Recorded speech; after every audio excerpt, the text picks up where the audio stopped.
Акыркы 10 күндүккө болгон осуяттар, урматтуу мусулман бир тууганым, күнүгө акыркы 10 күндүк кечесинде аракет кыл, 100 сом, 200 сом, 1000 сом садака кылууга, жетим жесирге муктаждарга. Эгер сен садака кылган түн кадыр түн болуп калса, сен 1000 ай садака кылгандардын катарына жазыласың.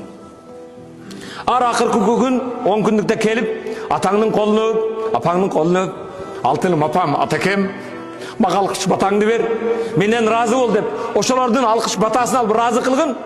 Эгер ата энең калбыга бир ошол сен кадыр түнгө дал келип калса, 84 жыл атаңдын батасын алган, алкышын алган адам болосуң.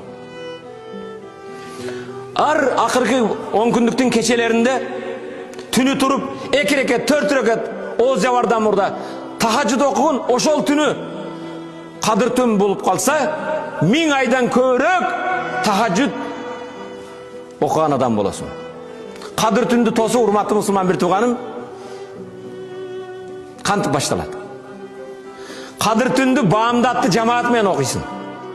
Куптанды жамаат менен окуйсуң. Пайгамбар саллаллаху алейхи кимде ким эртеңки намазды жамаат менен окуса, түндүн жарымыны ибадат кылган сыяктуу болот. Куптан намазын жамаат менен окуса, түндүн экинчи жарымын толук ибадат кылган болот дейт. Эки жарым кошулганы бир болобу? Баамдат менен куптанды жамаат менен окудуңбу? Иншалла пайгамбардын хадисине таянса, сен кадыр түндү тостуң.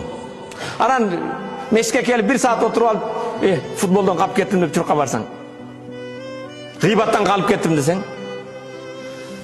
тескерисинен да этият болгон. Кадыр түндө гыйбат кылсаң, 1000 ай гыйбат кылганын күнөөсү сага жазылат.